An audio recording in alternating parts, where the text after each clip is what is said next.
नमस्कार दोस्तों, आप सभी का शिक्षण सलाह में स्वागत है। और आज हम बात करेंगे ये जो टर्मन और स्टर्न के द्वारा जो को बुद्धि लब्धि का जो आईक्यू मापन दिया है वह किस प्रकार से दिया गया है। तो सबसे पहले यहाँ आईक्यू दिया है और यहाँ उनकी प्रतिभा है यानी कैटेगरी है। कुल नौ कैटेगरियाँ हैं। देखिए सबसे पहले दोस्तों 0 से 25 के अंतर्गत जड़ बुद्धि वाले व्यक्ति आते हैं। उसके बाद 25 से 50 वाले में मूढ़ बुद्धि और 50 से 70 वाले में मूर्ख बुद्धि। उसके बाद 70 से 80 यहाँ कौन से आएंगे? क्षीण बुद्धि, निर्मल बुद्धि या हीन बुद्धि वाले। उसके बाद है 80 से 90 यहाँ मंद बुद्धि आ जाएंगे, मतलब औसत से थोड़े से पिछड़ा, बिलो एवरेज कह सकते हैं उसको। और ये है औसत बुद्धि 90 से 110। एवरेज बुद्धि हो जाएगी औसत बुद्धि, जिसको हम सामान्य बुद्धि भी कहते हैं। अगला है 110 से 120, ये है हाई एवरेज, मतलब औसत से अधिक बुद्धि। उसके बाद 120 से 140 ये हो जाएंगे श्रेष्ठ बुद्धि या प्रखर बुद्धि। उसके बाद 140 से जो ऊपर होते हैं उसको क्या कहते हैं हम? जीनियस, इंग्लिश में जीनियस कहते हैं, यानी प्रतिभाशाली बुद्धि। तो ये तो जो टर्मन के द्वारा और बीने के द्वारा जो बुद्धि का परीक्षण करके हमें बताया गया था कि ये बुद्धि के प्रकार होते हैं इतने प्रकार के, जिसमें बुद्धि की अलग अलग व्यक्तियों को अलग अलग कैटेगरी के अंदर बांटा गया था। सबसे पहले जड़ बुद्धि, फिर मूढ़ बुद्धि, फिर मूर्ख बुद्धि, फिर क्षीण निर्बल हीन बुद्धि, फिर मंद बुद्धि यानी औसत से थोड़ा सा पिछड़ा हुआ, फिर औसत बुद्धि, फिर औसत से अधिक, फिर श्रेष्ठ या प्रखर, फिर उसके बाद प्रतिभाशाली।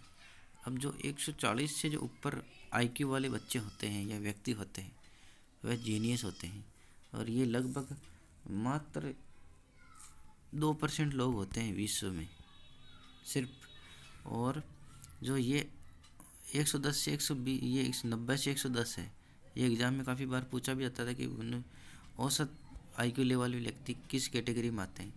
तो वो आएंगे 90 से 110 वाले में। ये 50% होते हैं विश्व में।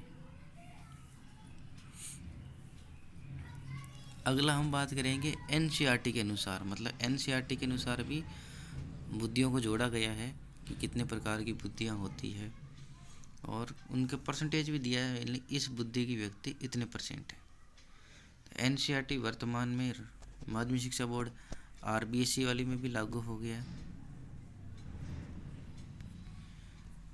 इसी साल आरबीएसई की पुस्तकों में भी लागू हो गया। तो ये और ही ज़्यादा महत्वपूर्ण हो जाता है जो भी टीचर्स की एग्ज़ाम्स है, और अभी ख़ास तौर से सीटेट का और रेट का एग्ज़ाम ही आने वाला है।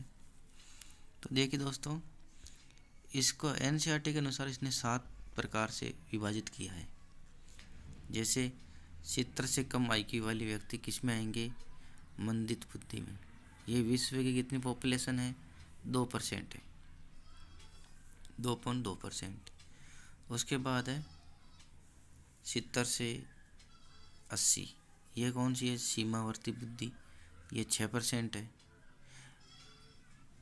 उसके अलावा 80 से 90 ये निम्न औसत यानी बिलो एवरेज कह सकते हैं, ये 16% है। वापस वही आ गया 90 से 110 औसत बुद्धि, एवरेज बुद्धि, ये 50% है। उसके बाद है 110 से 120, ये थोड़े से उच्च हाई बुद्धि आ जाएंगी, उच्च बुद्धि, ये 16% है। फिर उसके बाद फिर घटेगा क्रम। 120 से 130 प्रखर बुद्धि कह सकते हैं, श्रेष्ठ बुद्धि कह सकते हैं, ये सिर्फ 6% ही वापस फिर से, यानी कि 6.7% ही श्रेष्ठ बुद्धि वाले हैं, 6.7% ही सीमावर्ती बुद्धि वाले हैं, जो कि औसत बुद्धि से कम होते हैं। और यहाँ पर जो प्रतिभाशाली वाले बच्चे हैं वो 140 न होकर के कि कौन सा माना एनसीईआरटी ने 130 से ऊपर जो भी व्यक्ति है जिनका आईक्यू लेवल 130 से ऊपर है वह सभी अति श्रेष्ठ बुद्धि में आ जाएंगे। ये भी 2% है, यानी मंद बुद्धि भी 2% है, तो प्रतिभाशाली बच्चे भी 2% ही है।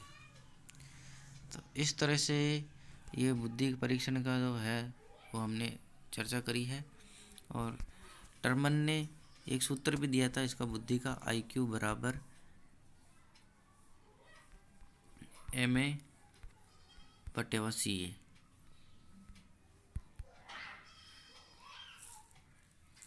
यानी मानसिक बुद्धि इंटू वास्तविक बुद्धि।